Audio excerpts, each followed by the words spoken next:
ಸಂತ ಮೀರಾಬಾಯಿ.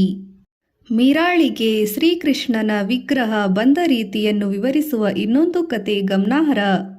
ರಾವ್ ದೂದಾಜಿಗೆ ಸಾಧು ಸಂತರೆಂದರೆ ತುಂಬಾ ಗೌರವ. ನಿತ್ಯವೂ ಅರಮನೆಗೆ ಅತಿಥಿಗಳಾಗಿ ಯಾರಾದರೂ ಬರುತ್ತಲೇ ಇದ್ದರು.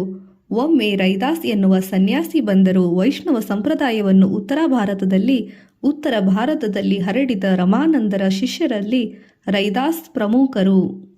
ಅವರ ಬಳಿ ಶ್ರೀಕೃಷ್ಣನ ಸುಂದರವಾದ ವಿಗ್ರಹವೊಂದಿತ್ತು. ಅದನ್ನು ಇಷ್ಟದೇವವಾಗಿಸಿಕೊಂಡು ಪೂಜಿಸುತ್ತಿದ್ದರು. ಅದನ್ನು ಕಂಡ ಮೀರಾ ಆ ವಿಗ್ರಹ ತನಗೆ ಬೇಕೆಂದು ಹಠ ಮಾಡಿದಳು. ಯಾರೆಷ್ಟು ಹೇಳಿದರೂ ಕೇಳಲಿಲ್ಲ. ಒಂದೇ ಹಠ, ಆ ವಿಗ್ರಹ ತನಗೆ ಬೇಕು. ಮಗುವಿನ ಅಳು ನಿಲ್ಲಿಸಲು ಇಷ್ಟದೈವವನ್ನು ಕೊಡಲು ಯಾರು ಒಪ್ಪುತ್ತಾರೆ? ಆತಿಥ್ಯ ಸ್ವೀಕರಿಸಿದ ಸನ್ಯಾಸಿ ಹೊರಟು ಹೋದರು. ಮೀರಾ ತನ್ನ ಅಳು ನಿಲ್ಲಿಸಲಿಲ್ಲ. ತಿಂಡಿ ಊಟವನ್ನು ಬಿಟ್ಟು ವಿಗ್ರಹಕ್ಕಾಗಿ ಅಳುತ್ತಿದ್ದಳು. ಮರುದಿನ ಬೆಳಿಗ್ಗೆ ರೈದಾಸ್ ಹಿಂತಿರುಗಿ ಬಂದು ತನ್ನ ಅಕ್ಕರೆಯ ಶ್ರೀಕೃಷ್ಣನ ವಿಗ್ರಹವನ್ನು ಮೀರಾಳ ಕೈಯಲ್ಲಿರಿಸಿದರು. ಅವಳ ಆನಂದಕ್ಕೆ ಮೇರೆಯೇ ಇಲ್ಲವಾಯಿತು. ದೂದಾಜಿ ಇದೇನು ಆಶ್ಚರ್ಯದಿಂದ ಕೇಳಿದರು. ಸಾಧು ಹೇಳಿದರು, ನಿನ್ನೆ ರಾತ್ರಿ ಕನಸಿನಲ್ಲಿ ಶ್ರೀಕೃಷ್ಣನು ಕಾಣಿಸಿಕೊಂಡು ನನ್ನ ಭಕ್ತಳು ನನ್ನ ವಿಗ್ರಹಕ್ಕಾಗಿ ಅಳುತ್ತಿದ್ದಾಳೆ. ವಿಗ್ರಹ ಅವಳಿಗೆ ಕೊಡು ಎಂದು ಹೇಳಿದ. ಪ್ರಭುವಿನ ಆಜ್ಞೆ ಪಾಲಿಸುವುದು ನನ್ನ ಕರ್ತವ್ಯ. ಅವರ ಆಜ್ಞೆ ಮೇರೆಗೆ ಬಂದಿದ್ದೇನೆ. ಅದಕ್ಕಾಗಿ ಓಡಿ ಬಂದೆ. ಮೀರಾ ಮಹಾಮಹಿಮಾವಂತಳು. ಸನ್ಯಾಸಿ ಮೀರಾಳನ್ನು ಆಶೀರ್ವದಿಸಿ ಹೊರಟು ಹೋದರು. ರೈದಾಸ್ ಎಂಬ ಸಂತರು ಶ್ರೀಕೃಷ್ಣನ ವಿಗ್ರಹವನ್ನು ಮೀರಾಳ ಕೈಯಲ್ಲಿರಿಸಿದರು. ಇದು ಇನ್ನೊಂದು ಕತೆ. ಮೀರಾಳ ಬಾಳಿನಲ್ಲಿ ತುಂಬಾ ಮಹತ್ವದ ಘಟನೆಯಾಗಿದೆ. ಇದು 1501ರಿಂದ 2ರವರೆಗೆ ಸುಮಾರು ನಡೆಯಿತು ಎಂದು ಕೆಲವು ವಿದ್ವಾಂಸರು ಹೇಳುತ್ತಾರೆ. ಸನ್ಯಾಸಿ ರೈದಾಸ್ ಅಲ್ಲ, ಬೇರೆ ಯಾರೋ ಇರಬೇಕೆನ್ನುವರು ಇದ್ದಾರೆ. ಮೀರಾಳೇ ಒಂದು ಗೀತೆಯಲ್ಲಿ ಹೀಗೆ ಹೇಳಿದ್ದಾರೆ, ಮೇರೆ ಮನ್ ಲಾಗೋ ಹರಿಜಿ ಸೋ ಅಬ್ ನ ರಹೂಂಗಿ ಅಟ್ಕಿ, ಗುರು ಮಿಲಿಯಾ ರೈದಾಸ್ ಜಿ ದೀನಿ ಜಾನಕಿ ಜ್ಞಾನ ಗುಟ್ಕಿ, ಛೋಡೋ ಲಗಿ ನಿಜ ನಾಮ ಹರಿಕಿ, ಮಾರೇ ಹಿಡ್ವೆ ಖಡ್ಕಿ.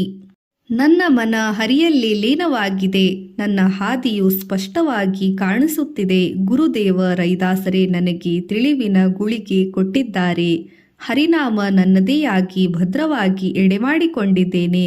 ಇದರಿಂದ ಮೀರಾಳೇ ತನ್ನ ಗುರು ರೈದಾಸರೆಂದು ಸ್ಪಷ್ಟಪಡಿಸಿದ್ದಾಳೆ. ಈ ಮೊದಲ ಕಥೆಯನ್ನು ನಂಬಿದರೂ ನಂಬಬಹುದು, ತೊಡಕಿರುವುದ ಕಥೆಯಿಲ್ಲ. ರೈದಾಸರ ಹೆಸರಿನಲ್ಲಿ ಉಲ್ಲೇಖವಿದೆ.